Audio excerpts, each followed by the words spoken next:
성경 파노라마 7번째 시간 우리 같이 보도록 하겠습니다. 제목 같이 읽겠습니다. 시작. 구약의 드라마로 최고의 인생을 배운다. 구약 성경의 생활 원리 2번째 시간이에요. 우리 지난 시간에 사무엘상까지, 창세기부터 사무엘상까지 역사 순서대로 보면서 그 성경에 나타난 우리에게 인생에 구체적으로 교훈을 주는 내용들을 살펴봤고, 이번 시간에는 사무엘하부터 시작해서 역사 기록이 끝나는 느헤미야서까지, 사무엘하, 거기 나눠진 도표 있죠? 한번 보세요. 사무엘하, 열왕기상, 하, 그 다음에 포로시대, 에스라서, 느헤미야서, 여기까지 오늘 살펴보고 오늘은 끝나는 거예요. 좀 빨리 끝날 것 같은데. 그리고 이제 구약에 대한 총정리가 끝나는 거예요. 오늘까지 해가지고. 그리고 다음 시간에는 이제 구약과 신약의 중간기에 대해서 배우도록 하겠습니다. 자, 구약의 드라마로 최고의 인생을 배운다. 자, 먼저 사무엘하 내용을 같이 보도록 하겠습니다. 사무엘하는 소제목이 이렇게 있어요. 죄는 용서받아도 징계는 피할 수 없다. 사무엘하에서 보이는 교훈이에요. 사무엘하, 열왕기 상하, 그 다음에 바벨론 포로, 에스라서, 느헤미야서까지 보는데, 여기도 지난 시간에 했던 것과 비슷하게 두 가지로 가지고 이렇게 자꾸 나눠요. 좀 명확하게, 좀 간단하게, 심플하지만 기억하기 쉽게 하기 위해서 두 가지 생활 방식, 두 왕국, 두 포로, 두 선지자, 두 번의 귀환, 두 번의 건축, 이런 식으로 표현하니까 좀 기억하기 쉽게 하는 거예요. 먼저 사무엘하는 죄는 용서받아도 징계는 피할 수 없다. 이 말이 뭐예요? 하나님께서 우리가 죄를 졌을 때 하나님께서 너 죄를 용서해 준다. 그러니까 벌도 안 내려. 이렇게 하지 않으신다는 거예요. 죄는 용서하지만 벌은 내리신다는 거예요. 징계는 하신다는 거예요. 그 내용. 사무엘하에는 누구 이야기가 나왔냐면 다윗의 이야기가 나와요. 다윗 왕의 이야기. 사무엘하 전체의 주된 인물은 다윗 왕이 나와요. 특별히 다윗 왕의 인생의 도표를 사무엘하에서 보자면 1장부터 10장까지는 다윗이 왕이 돼서 승리하는 장면들, 하나님 앞에서 귀한 승리의 역사들 계속 이루어가는 장면들 1장부터 10장까지 긍정적인 면으로 나온다면, 11장부터 시작해서 밧세바 사건이 중간에 딱 나와요. 11장, 12장 밧세바 지었던 범죄 사건이 나오고, 13장부터 마지막 끝나는 장까지는 다윗의 인생이 하락하는 모습을 보여주는 거죠. 희생자로서 비극적인 사건을 맡고 후회하는 모습을 보게 됩니다. 이 도표를 이렇게 딱 잘 기억하시고요. 그 위에 도표가 나와 있죠. 에스더가 밧세바와 간통 사건을 잘 알고 있죠. 이야기 기억납니까? 어떻게 하다가 밧세바와 그런 나쁜 관계를 맺게 됐죠? 옥상에서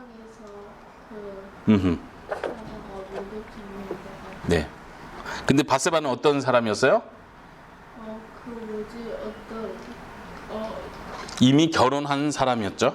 결혼을 안 했고 처녀고, 그러면 이 여자 아름답다, 내가 왕이고 저 여자를 내 아내로 맞아, 이건 문제가 안 되는데, 지금 상황은 다윗도 누군지 알아봐라 해가지고 알아봤더니 누구누구의 아내입니다. 그러면 내가 여기서 욕심 부리면 안 되지, 하나님 앞에 옳지 않지, 이렇게 가야 되는데 그게 아니라 그럼에도 불구하고 더 취하고 싶은 욕심이 생겨요. 내가 왕인데 못 취할 게 뭐 있어. 그래서 다윗은 단지 밧세바의 간통과 바람 피는 문제로 끝나는 게 아니라, 밧세바의 남편 누구요? 우리야, 자기의 종인 충신인 우리야를 자기가 죽일 계획을 하죠. 처음에는 본래 밧세바가 간통하고 나서 그것이 들키지 않게 하기 위해서 어떻게 했어요? 우리야를 밧세바가 같이 자게 만들려고, 같이 자서 밧세바가 임신을 해도 내 잘못이 드러나지 않게 하기 위해서 계속 이렇게 하다가, 우리야가 너무 충신이라서 지금 전쟁 중인데 제가 어때와 아내와 잠자리를 같이 합니까? 막 이러니까 다윗은 결국 이 우리야를 전쟁터의 최전방에 보내서 죽이도록 명령을 하죠. 이거는 고의적인 살인이에요. 청부살인이죠. 그렇죠? 자기가 이 살인을 주도한 거예요. 의도적으로. 그런 면에서 하나님이 보실 때 살인의 죄를 분명히 지은 거고, 자신의 죄를 감추려고 했던 그 죄를 분명히 지은 거고, 남편이 있는 여자와 관계를 맺은 면에서 하나님 앞에 죄죠. 그런데 다윗이 그것을 스스로 깨닫고 회개했습니까? 그렇지도 않았죠. 어떻게 했어요? 임신해서 아이가 낳을 때까지도 다윗은 회개하지 않았고, 하나님께서 나단이라는 선지자를 보내서 그 죄를 지적을 하죠. 나단 선지자가 바로 당신이 하나님 앞에 죄를 지었습니다라고 말할 때 다윗은 그제서야 하나님 앞에 회개를 해요. 다행인 것은 다윗이 마지막 그 나단 선지자의 경고를 듣고도 너가 뭔데, 너가 뭘 알아? 이러면서 나단 선지자를 죽였다거나 쫓아냈다거나 했다면 다윗은 더 이상 하나님 앞에 용서받을 기회가 없었을 거예요. 그러나 다윗은 나단 선지자의 말을 들었을 때 그때 크게 회개하고 제대로 반성하죠. 그런데 중요한 것은 뭐냐면 여기서 사무엘 하에서 배울 수 있는 것은 다윗의 그 아까 제목에서 본 것처럼 하나님께서 나단 선지자를 통해서 회개하는 모습을 보고 용서해 주겠다. 그러나 너희 집안에 피가 끊이지 않겠다. 전쟁의 피가 끊이지 않을 것이다. 그리고 너가 낳을 그 아들이 죽을 것이다. 예언을 하신 거예요. 용서는 하지만 너희 집안에 피가 끊이지 않을 것이, 전쟁이 끊이지 않을 것이고, 그 다음에 너가 낳는 그 아들이 죽을 것이다. 그리고 실제로 아들이 죽음 위기에 있을 때 다윗은 계속해서 하나님 살려주십시오라고 간절히 금식하면서 기도했지만 결국은 죽었죠. 근데 여기서 우리가 배울 수 있는 교훈은 그거예요. 예수님을 믿는 사람은 예수님이 우리 죄를 다 용서해 줬으니까 이제 죄 져도 괜찮네요. 자꾸 사람들은 이렇게 생각하려고 그래요. 용서해 줬으니까 이제 죄 져도 되겠네요. 이거는 완전히 잘못되고 나쁜 태도예요. 이 성경 이야기에서 보여주는 것은 하나님은 죄는 용서해 줄지라도 그 다윗을 하나님께서 하나님의 자녀 삼아 주시고 하나님의 귀한 백성으로 여기시기 때문에 징계하시는 거예요. 징계라는 표현 알죠? 벌을 주는 것과 징계, 형벌을 내리는 것과 징계는 조금 달라요. 형벌은 내가 살인죄를 졌으면 정확하게 살인에 대한 죄를 씌워서 죽이는 게 형벌이에요. 정확한 대가를 치르게 하는 거. 그러나 징계는 좀 달라요. 너가 이만큼 잘못했지만 이걸 깨달으라는 의미에서 매를 때리는 건데 이만큼 잘못한 거에 비하면 매를 때리는 건 작은 거예요.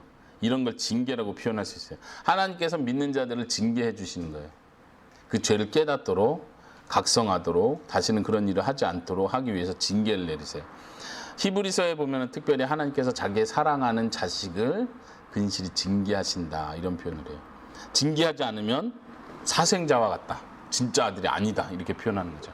다윗도 다윗의 사무엘 하의 이야기를 통해서 우리가 배울 수 있는 것은 하나님께서 다윗을 계속해서 징계하신 그 후반부의 삶이 굉장히 비참하고 자기 아들 압살롬이라는 아들이 반역을 일으켜서 아빠를 추적해서 아빠를 죽이려고 합니다. 다윗이 아들 때문에 도망 다녀야 되는 신세가 돼요. 많은 세월 동안.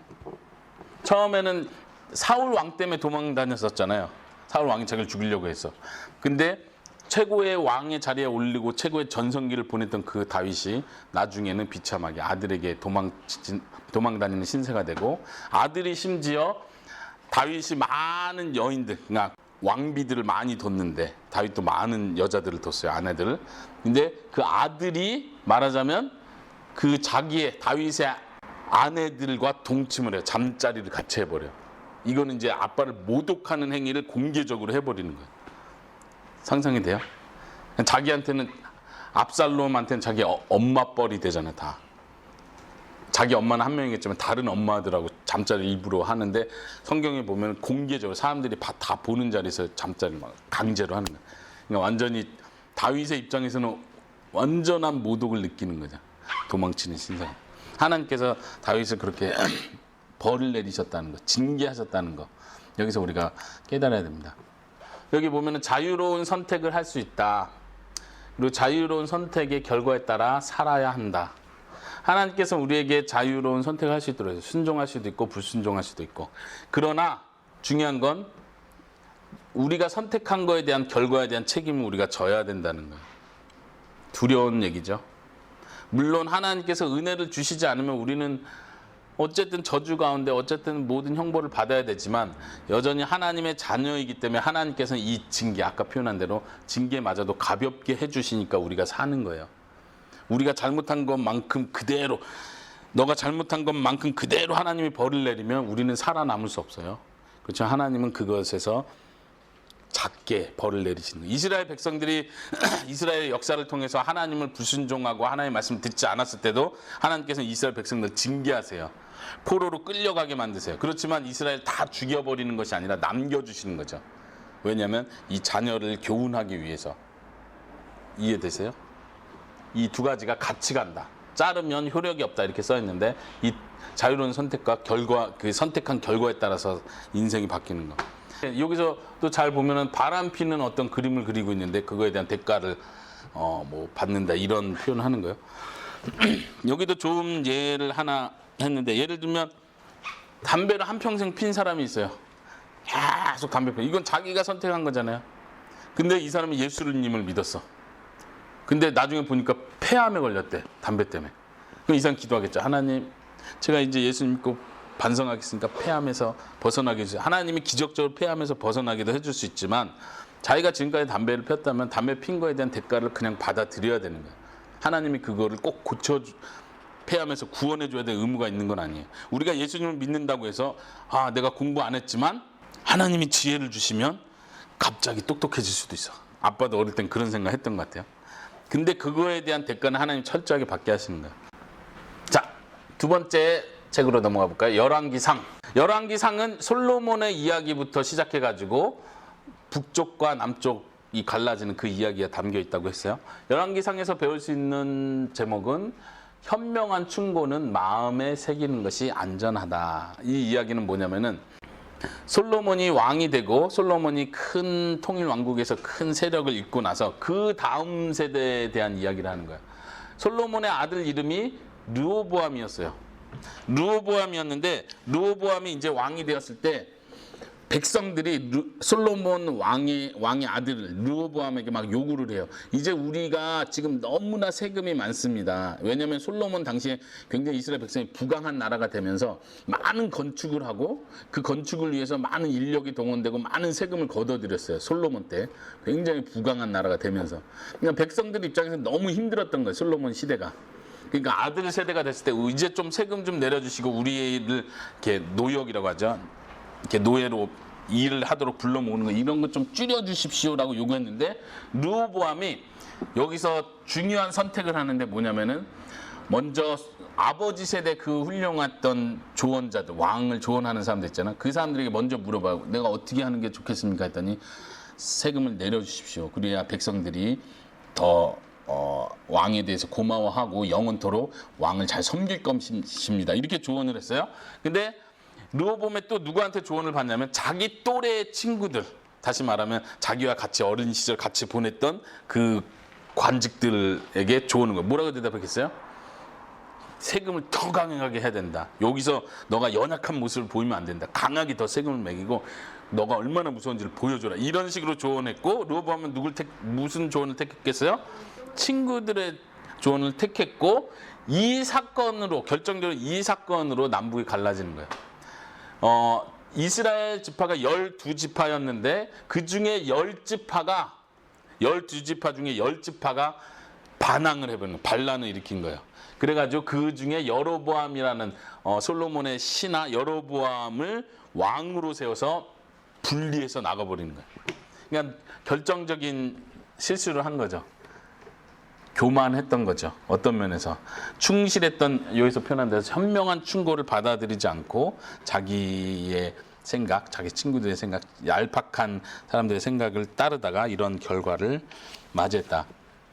여기 보면 조언자가 많으면 안전하다 이런 표현이 있는데 특별히 잠언에 보면은 잠언은 누가 썼어요? 솔로몬이 썼죠. 많은 부분은 솔로몬이 썼는데 솔로몬이 누구에게 그 글을 썼겠어요? 이렇게 살아라. 여호와를 경외하는 것이 지식의 근본이다. 이런 얘기를 누구한테 해주기 위해서 아들에게 하기 위해서 쓴 거죠. 실제로 아까 말한 르호보암에게 이런 말을 하기 위해서 계속 쓴 거예요. 근데 르호보암은 아버지의 그 충고들을 듣지 않았던 거죠. 실제로 이제 잠언 11장이나 15장, 24장 이런 데 보면은 솔로몬은 계속해서 조언자가 많은 것이 안전하다. 이런 표현을 자꾸 해요. 자기 스스로 생각하지 말고 이런 조언자의 도움을 구해라 이런 표현인데 실제로 아들 르호보암은 현명한 조언자들의 말을 들은 것이 아니라 도리어 그냥 자기 생각, 자기와 마음이 똑같은 사람들의 말을 그냥 듣는 거죠. 잘못된 태도로 했고 그거에 대한 결과가 굉장히 끔찍했다. 남북이 갈라져서 이스라엘 왕국이 분열되는 그런 결과를 가져왔다. 무엇보다 다윗이 그랬던 것처럼 하나님의 말씀, 하나님의 율법을 내 삶의 기준으로 삼아서 사는 것이 참 중요하다. 열왕기 하로 또 넘어갑니다. 열왕기 하는 북이스라엘과 남유다가 멸망하는 내용까지가 담겨있죠. 여기서 우리가 배울 수 있는 것은 뭐냐? 저희 작은 것이 보여요. 하나님의 것은 하나님이 취하신다. 여기서도 우리가 중요한 교훈을 받을 수 있어요. 그 교훈의 원리를 이렇게 표현한 거예요. 하나님의 것은 하나님이 취하신다. 아까 도표를 한번 다시 보면요. 열왕기 상과 열왕기 하. 열왕기 상은 시작을 보여주고 왕국이 시작되는 부분은 열왕기 하는 그 왕국들이 끝나는 모습을 보여주는 거예요. 여기는 솔로몬, 예루살렘의 영광, 솔로몬의 영광을 보여주고 성전이 건축되는 장면들을 보여줘. 굉장히 막 대단하게 시작하는 장면을 보여주는데 열왕기 하에서는 그 반대로 이제 예루살렘이 파괴되고 성전이 불타고 이 왕국이 다 무너지는 모습을 보여줘. 포로로 끌려가는 모습까지 보여주는 거죠. 열왕기 하 내용도 다시 두 가지로 나눠서 볼 수 있는데 아까 맨 처음에 소개해 준 것처럼 앞부분, 열왕기 하의 앞부분은 두 왕국으로 분열되는 것을 보여주고 열왕기 하 뒷부분은 이제 북이스라엘이 멸망하고 남유다만 하나의 왕국만 남는 거예요. 남유다만 남는 장면이 보여주는 거죠. 이때에도 하나님께서는 계속해서 선지자들을 통해서 계속 경고를 해주셨어요. 7명의 선지자를 통해서 하나님께서는 두 왕국이 있을 때 계속해서 하나님 앞에 돌아와야 될 것. 그러니까 우리가 성경 다른 책들에서 보는 게 바로 이 배경에서 계속 쓰여지는 거죠. 너희가 하나님 앞에 바로 서야 된다. 회개해야 된다. 하나님 앞에 신실해야 된다. 이런 부분을 계속 선지자들이 강조하고 참된 메시아가 올, 참된 하나님의 나라가 완성될 것에 대한 이야기를 해주죠.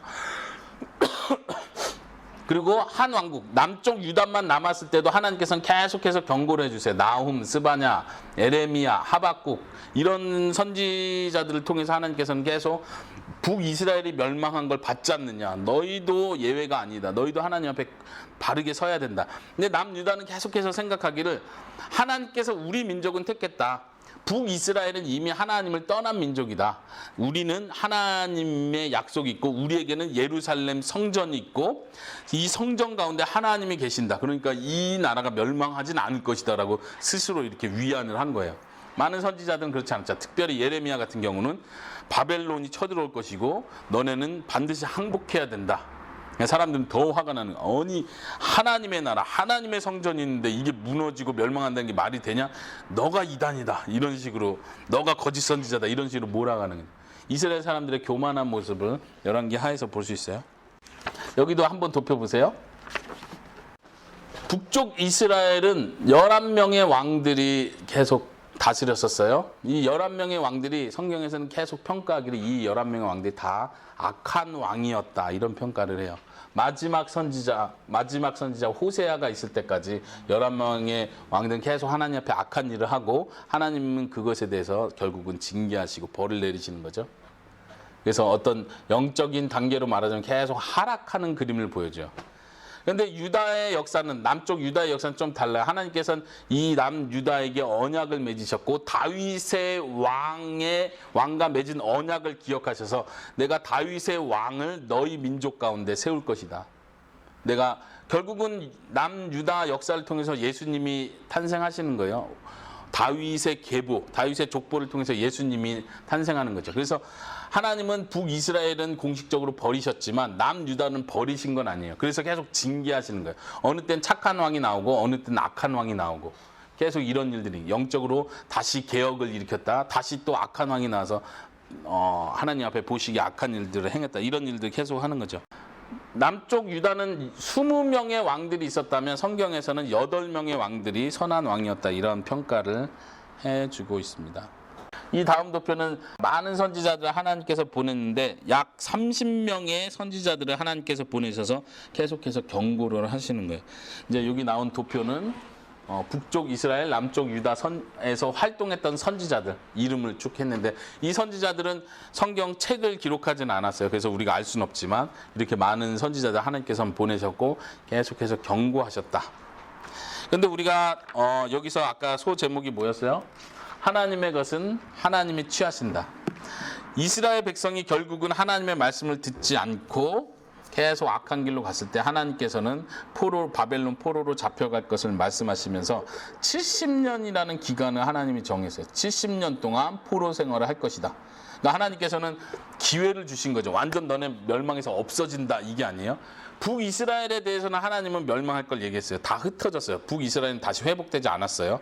근데 남쪽 유다는 아까 다윗과 맺은 언약 때문에 하나님께서는 계속 은혜를 베푸시고 아까 자녀를 징계한다는 표현처럼 징계는 하지만 완전히 다 없애버리는 건 아니에요. 그러면서 너희가 바벨론에 의해서 멸망하고 포로로 끌려갈 것이지만 그 포로 기간이 70년이 될 것이다. 이런 표현을 해요. 그리고 70년 후에는 어떻게 해요? 다시 회복될 것에 대한 예언을 해주시는 거예요. 회복을 보여주시는 거죠. 근데 하나님께서는 그 70년의 기간을 얘기하시면서 왜 70년인지를 설명해 줘요. 거기에 에스더가 한번 적어보세요. 역대하 36장 20절 21절. 역대하 36장 20절 21절에 특별히 보면 거기서 왜 70년을 하나님께서 그 기간을 정하셨는지 보여주는데 뭐라고 말하냐면 이 땅이 황무해져서 70년 동안 누리지 못한 안식을 다 찾아 누리게 될 것이다. 이런 표현을 하는 거예요. 그래서 이 제목을 이렇게 다는 거예요. 하나님의 것은 하나님이 다시 가져오시는 거예요. 하나님의 명령인데 그 명령을 지키지 않았어요. 하나님이 다 챙겨 오시는 거예요. 이거는 내 땅이다. 내가 쉬게 만들겠다. 너희는 포로로 끌려가라. 이 땅에는 아무도 없을 것이다. 70년 동안. 그러나 하나님께서는 구체적으로 우리가 무엇을 잘못했는지에 대해서 분명하게 교정을 하세요. 그냥 넘어가는 것 같지만 결코 그냥 넘어가지 않으신다는 거예요. 아까 다윗의 이야기에서 본 것처럼 다윗이 자기가 죄를 졌을 때 하나님이 경고하지 않으시네. 하나님도 화내지 않으시네. 아기가 임신하고 몇 달이 지나서 아기가 낳을 때가 되도록 하나님 아무 말씀 안 하시니까 하나님도 이제는 내가 잘못한 거를 잊으셨나 보다 생각하지만 하나님은 반드시 그 책임을 물으시는 것처럼 이스라엘 백성들에게도 마찬가지. 많은 기간 자기들이 이스라엘 땅, 가나안 땅을 차지해서 하나님의 복을 누리면서 잘 살았는데 자신들의 죄 지은 거에 대해서 하나님은 그때그때 벌을 내리지 않으니까 사람들은 하나님이 벌을 안 내리네? 괜찮겠다. 괜찮은가 보다 하고 계속해서 죄를 짓는 거죠. 그렇지만 하나님께서 반드시 심판하는 날이 온다는 걸 이 성경을 통해서 보여주는 거예요. 우리가 받는 교훈은 뭐예요? 실제로 우리의 삶도 마찬가지예요. 예수님 믿는 우리의 삶도 우리가 죄 지었을 때 하나님이 딱 바로 벌 내리지 않으시네? 괜찮겠지? 라고 생각하는 태도들 하나님 반드시 그거에 대해서 책임을 물으신다. 반드시 심판하신다. 이런 부분들을 우리가 봐야 될 수 있어야 됩니다. 그 다음에 넘어가서요. 이거는 어떤 성경 구절이 아니라 바벨론 포로 기간을 얘기하는 거예요. 예레미야서와 에스겔, 다니엘서 이 특별히 세 선지자가 바벨론 포로 기간 때 활동했던 선지자죠. 예레미야는 남쪽 유다가 멸망하기 전부터 항복하십시오. 하나님의 뜻에 따르십시오라고 계속 선포하다가 예루살렘 성이 무너지고 성전이 회파되는 것까지 다 본 선지자죠. 그래서 예레미야 애가를 지었다고 했죠. 그리고 다니엘은 우리가 잘 아는 것처럼 다니엘은 바벨론에서 포로로 끌려갔는데 포로로 끌려간 중에 지혜로운 청년들을 뽑아서 바벨론에서 인재들을 양성했는데 그 중에 뽑힌 사람이 다니엘이죠. 귀족 출신이에요. 다니엘은. 본래 처음부터 귀족 출신이었고 바벨론에서도 알아본 거죠. 똑똑한 인재는 우리가 무조건 죽이면 안 된다. 포로 중에도. 그래서 인재들을 고용하는 거예요. 그 중에 다윗은 가장 뛰어난 지혜를 인정받았고 그래서 바벨론에서 가장 높은 사람이 된 거잖아요. 포로 중에 그렇게 은혜를 입은 거죠. 그리고 다니엘에게 중요한 건 우리가 다니엘서에서 볼 때 다니엘서 후반부는 미래에 대한 예언들이 담겨 있어요. 이스라엘 나라의 역사, 그 당시 그 제국들의 역사가 어떻게 흘러가는지를 예언을 통해서 환상을 통해서 보죠. 그리고 또 특별히 에스겔서 선지자는 선지자로서 활동하면서 많은 핍박을 받았어요. 에스겔서에 보면은 특별히 에스겔서는 예언을 하기 위해서 하나님의 시키는 대로 순종하면서 머리털과 수염을 모두 다 깎는 일도 했었고 아내가 죽었는데도 불구하고 하나님께서 아내 죽은 거에 대해서 울지 마라 명령하셔서 울지 않아야 되는 순종은 하기도 했어요. 그런 것들이 다 예언적인 표현이에요. 이스라엘 백성들이 어떻게 하나님 앞에 죄를 졌는지를 에스겔서의 삶을 통해서 계속 보여주게 한 거죠. 이 소제목에서 보여주는 것은 하나님을 섬기는 데에는 고난이 수반된다. 이 세 명의 선지자들은 하나님을 끝까지 섬기고 하나님 말씀에 순종하기 위해서 많은 고난을 실질적으로 겪은 인물들이라고 할 수 있죠. 마지막 에스라서와 느헤미야서를 한번 같이 보도록 하겠습니다. 먼저 에스라서는 1장부터 6장까지 그리고 7장부터 10장까지 이 앞부분과 후반부를 두 개로 나눌 수 있는데 여기 육적인 일, 영적인 일. 느헤미야서도 이따 이렇게 나눌 거예요. 앞부분 1장부터 6장까지는 수룹바벨이라는 사람을 통해서 제1차 귀환을 해요. 아까 얘기했죠. 다니엘서에서도 다니엘도 하나님께서 70년 동안 포로 생활을 한다고 했는데 하나님 이제 70년이 다 찼습니다라는 걸 다니엘이 깨달아요. 그리고 그걸 가지고 기도를 해. 하나님 70년이 찼습니다. 하나님 예언 말씀하신 대로 70년이 됐는데 이제는 주의 일을 이루어 주십시오. 주님 이 땅을 회복해야 될 때가 아닙니까? 이런 기도를 다니엘이 했었는데 그리고 나서 수룹바벨을 통해서 제 첫 번째 귀환의 역사에 일어나는 거예요. 귀환이란 말 알죠? 포로로 잡혀갔는데 본국으로 이제 돌아오는 거예요. 이제부터 시작되는 거예요. 1차 포로 귀환 그리고 에스라를 통해서 7장부터 나오는 에스라를 통해서 2차 포로 귀환을 하게 되는 거죠. 3차 포로 귀환은 누구를 통해서 되겠어요? 느헤미야를 통해서 3차 포로 귀환이 되는 거죠. 먼저 앞부분은 이때 활동했던 선지자 학계, 스가랴 선지자들이 같이 있었어요. 그래서 수룹바벨이 사람들을 포로 귀환하면서 성전을 다시 짓는 거예요. 이제는 우리가 하나님 앞에 잘못된 것을 회개하고 반성하자. 그리고 나서 성전을 다시 재건하는 일들을 하죠. 성전 재건하는 일들의 이야기들이 이 속에 들어있고요. 그리고 학계의 스가랴를 통해서 계속 성전을 재건해야 된다는 이 선지자들을 통해서 계속 백성들을 재촉하는 거예요. 하나님의 성전을 세워야 된다. 하나님의 뜻을 이루어야 된다. 이런 선지자들의 경고를 들으면서 그 일을 하게 되죠. 느헤미야서에 보면요. 느헤미야서도 두 파트로 나눠서 앞부분은 육적인 일, 뒷부분은 영적인 일로 이렇게 구분을 했는데 앞부분은 느헤미야를 중심으로 제3차 귀환을 한 그 일들이 나고 느헤미야가 귀환하면서 이제는 성전이 완공되고 뭐가 남았냐 성벽, 예루살렘 성 있잖아요. 성전은 이 작은 부분이고 예루살렘 성벽은 이 큰 테두리를 말하는 이 테두리까지도 이제는 다 건축을 하는 거예요. 그러니까 그 당시에는 성이 굉장히 중요하잖아요. 이 수도를 중심으로 왕이 있는 수도를 중심으로 성벽이 건설되고 왜군이 침입하지 못하도록 성벽을 세우는 거죠. 근데 그때는 다 회파된 상태였기 때문에 제일 먼저는 성전을 세우고 그 다음에 느헤미야 3차 귀환을 통해서는 성벽을 세우는데 특별히 이제 52일 만에 성벽을 재건했다고 해서 굉장히 놀라운 하나님의 역사심이었다 보게 되죠. 그리고 뒷부분은 에스라를 중심으로 특히 여기에 활동했던 선지자는 말라기 선지자인데 영적인 일이라는 것은 영적인 각성들을 계속 했다는 거예요. 단지 성벽을 세우고 끝나는 것이 아니라 영적인 각성들 하나님 앞에 다시 우리가 올바른 믿음을 갖자, 올바른 순종의 삶을 살자 하는 이런 영적인 각성들이 계속해서 일어난다. 아까 앞에서 본 것처럼 에스라서도 뒷부분은 영적인 일이라고 표현하고 에스라를 통해서 영적인 부흥의 역사들이 일어나. 이 이스라엘 백성이 다시 하나님 앞에 모여서 회개하는 역사들이 일어나는 거죠. 느헤미야서도 마찬가지고 뒷부분에서는 영적인 각성이 일어나는 것. 그래서 에스라서와 느헤미야서를 통해서 우리가 배울 수 있는 교훈들은 육적인 일과 영적인 일들의 어떤 균형 이런 것들을 우리가 생각할 수 있어요. 하나님께서 성전을 회복시키시고 성벽을 회복시키는 게 어떤 육적인 일이라면 영적인 각성도 우리가 있어야 된다. 아까 성전을 세우는 일, 성벽을 세우는 일도 중요했고 하지만 그 느헤미야서와 에스라서를 통해서 보여주는 것은 영적인 각성이 있었다. 하나님 앞에 회개하는 운동들이 있었고 하나님 앞에 다시 서원하고 바르게 살기로 각오했던 일들이 있었다. 오늘날 우리가 적용할 수 있는 것은 우리가 교회 일만 열심히 한다고 하나님 기뻐하는 게 아니라는 거예요. 눈에 보이는 봉사를 열심히 한다고 하나님 좋아하는 것이 아니라 우리의 실제 우리의 내면, 각 사람의 내면이 하나님 앞에 정말로 바르게 서 있는지 우리의 믿음의 상태를 점검하는 것, 진정한 회개가 일어나는 것, 진정 하나님 앞에 다시 헌신하는 모습들이 있는지 이걸 살펴야 된다 이거죠.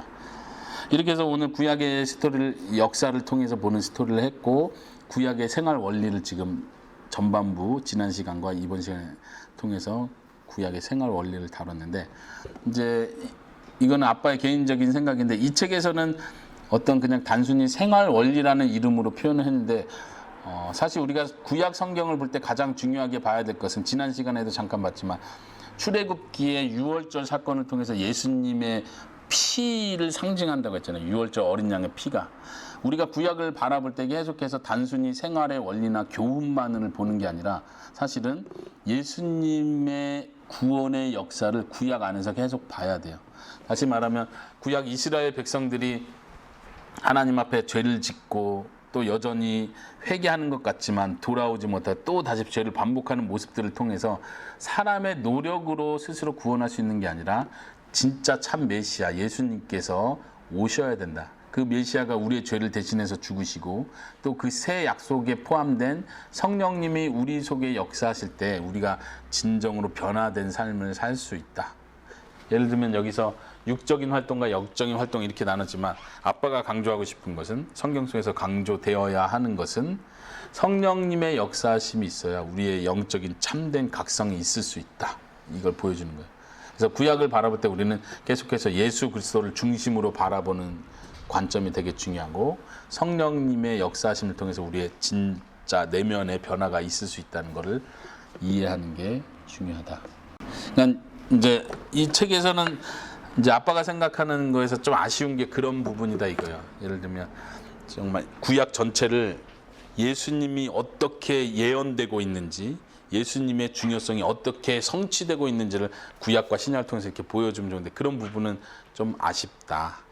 그래서 그냥 여기서는 단순히 구약을 통해서 생활 원리가 이렇다, 이런 교훈을 받아야 된다 이렇게 말하잖아요. 근데 사실은 우리가 성경을 통해서 더 중요한 것은 예수님이 어떻게 예표됐고 왜 우리의 삶 속에 예수님과 성령님의 역사심이 절대적으로 필요한지를 구약을 통해서 깨닫게 해준다. 이거를 보는 게 중요하다. 그런 말씀입니다. 자, 오늘 여기까지 하고 다음 시간에는 구약과 신약의 중간사에 대해서 배우도록 하겠습니다. 수고하셨습니다.